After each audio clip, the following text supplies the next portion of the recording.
everybody, I hope you're all well. I'm Carly from Bell's Books, and today I'm going to talk to you about Cosy Reading Night, which was last night, because I meant to vlog it and I didn't, because I'd been out all day in London at the theatre. I went to see A Midsummer Night's Dream at the Bridge Theatre in London, which was amazing, and that's why I am wearing my flower crown, because I bought that last night at the performance.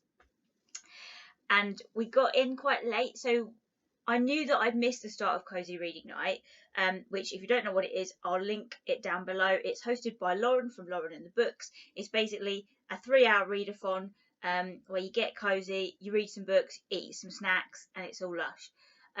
So I really wanted to do it, and we got home from London about 8 o'clock, so I knew I'd missed the first hour.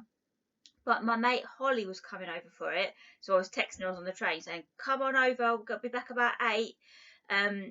Holly is a voice actress, and she's like my best friend. I love her.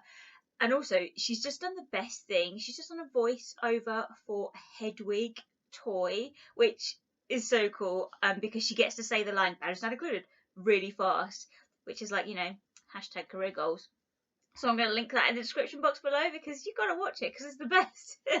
Anything Harry Potter. Come on, man. Anyway, I'll sip me tea.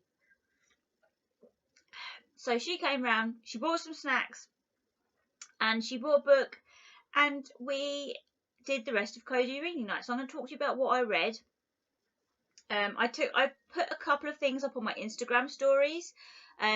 So I just put like a couple of photos of what I was reading, and Holly put up a photo of what she was reading, which is a book I bought her for her birthday, and she was loving it, and it was by Susan Hill. So it sounds excellent. I'm going to borrow it afterwards. Not that I bought it for her just for that specific purpose, but kind of helps. Okay, so the things that I was reading yesterday, and these are the books I am currently reading at the moment. So I read, to start off with, put my tea down, a couple of poems from Witch by Rebecca Tamas. This is a collection of poetry which is based around witches, feminism, the environment, and all the things that I love. So I'm kind of about halfway through this collection at the moment. I am really liking it. There are some poems that I do feel like going a little bit over my head, but I'm kind of like, whatever, man. For the most part, I'm really liking it. For the most part, I am liking it. The writing style, Jen talked about this in her video, which is why I picked it up.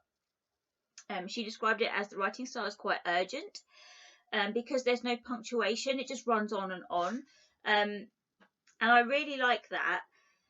So there's lots of different poems which have the start of Witch and the Suffragettes, Witch and the Government. And then there's some spells in here. Spell for Nietzsche's horse. So yeah, it's just a collection that I'm very much enjoying. I'll speak more about it in a wrap up. So I read a few poems from this last night before I moved on to a short story from Salt Slow by Julia Armfield, which is a collection I've been after since I saw it mentioned a couple of times on a few people's videos.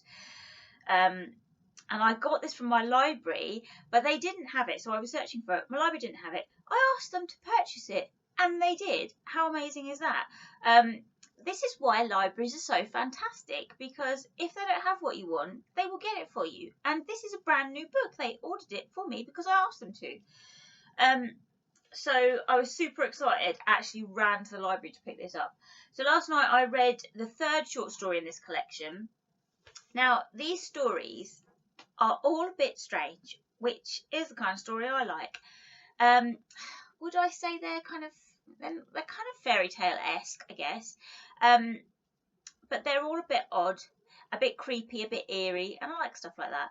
So the first story I read was about a coming of age story about a teenage girl, and she's like talking to her mother about changes, and she's got a problem with her skin. So a lot of these stories about body and bodily difference, and the way that society maps expectations onto bodies. So this is about a young girl growing up, and when you're first interested in boys and the things you talk about with your friends. And I loved it because I could relate so much to that. I'm like remembering what it feels like to be that young and to experience those things for the first time. So she's going through these bodily changes, as you do when you're a teenage girl. So it's kind of equated to the first time you get your period and stuff. But with a crazy twist at the end. I won't spoil it, but but it's so good. It's just like, what? So that was excellent. And the second one was about all these people in cities start not being able to sleep, and their sleep is kind of removed from them and is like a separate entity, like a ghost, and just kind of walks around and doesn't speak, but just interacts and messes about their house and stuff, and then they can't ever sleep again.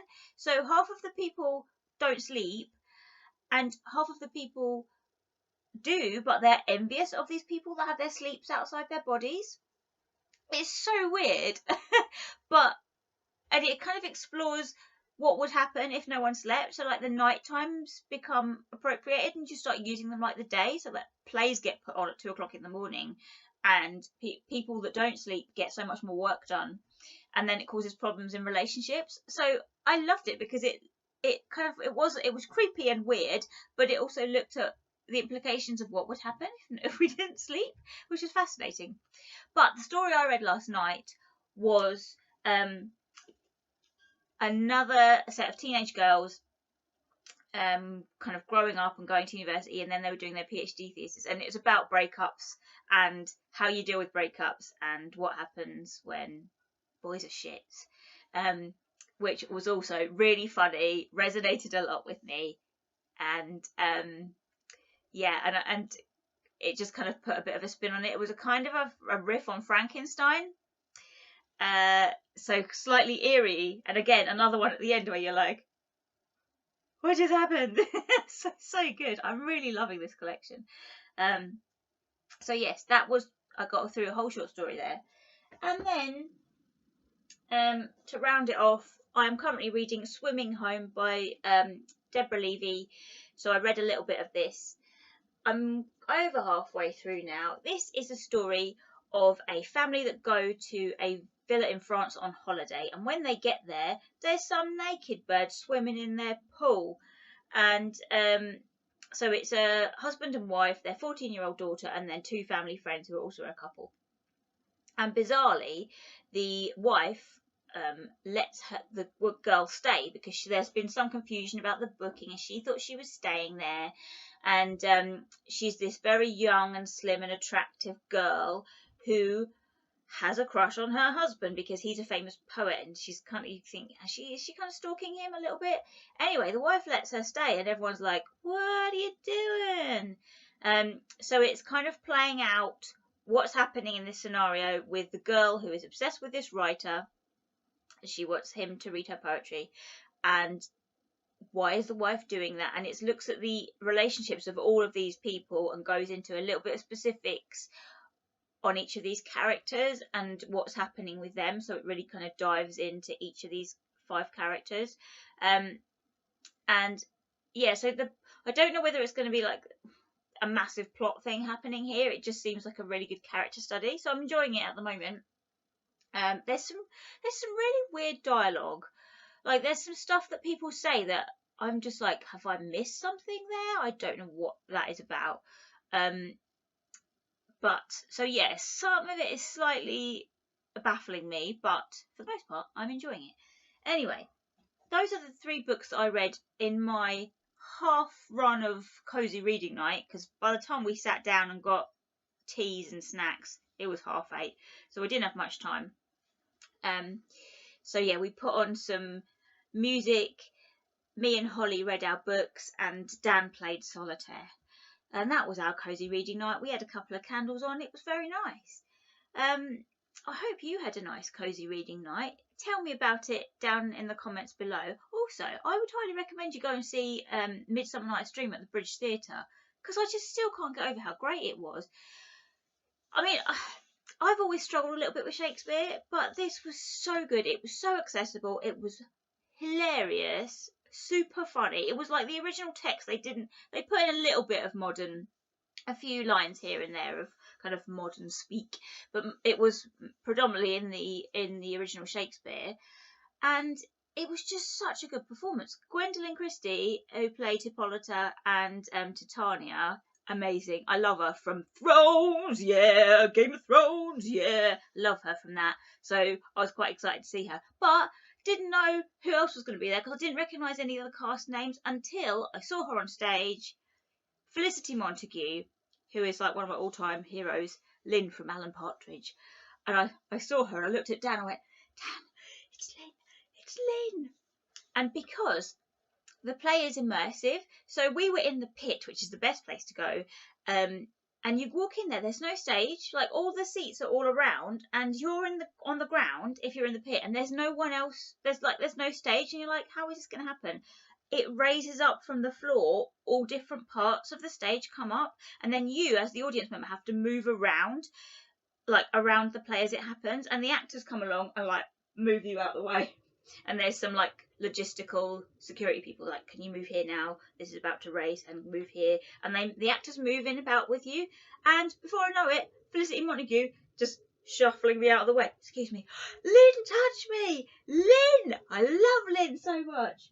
Amazing. Anyway, there was Ariel in this play, which was one of the main reasons I wanted to see it, because I train in Ariel. I'm an amateur, not very good at all, but I train at a local circus, Cambridge Community Circus, and I have lots of lovely circus friends that I train with, and so a group of us wanted to go and see it because we were intrigued about how the Ariel would fit in. It was beautiful. The aerialists were amazing. Loved them. They were on loops, which is like silks, but they're tied at both ends.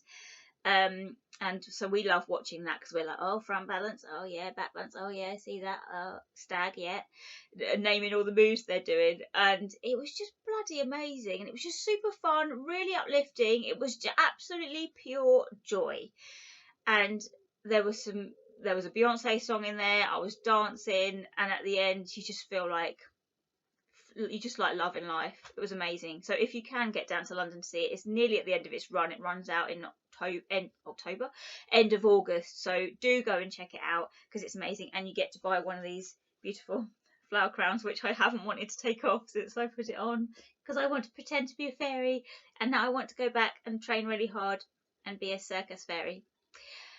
So yes, that was my Saturday and my cozy reading night. Talk to me in the comments below. Tell me what you were reading, and if you've read any of those books, and what you make of, particularly what you make of Witch by Rebecca Tamas. I'm loving it so much. And also, I wrote a response poem based on one of those poems because it really kind of got to me. Specifically after I'd watched an episode of The Family on Netflix, which is scary AF. And some of these poems, like about kind of just, patriarchal dominance, particularly to do with religion, is just very scary. So I wrote a poem in response to one that she has written in this collection because it really got to me. Anyway, yeah, so talk to me in the comments below, and I'll see you in my next video.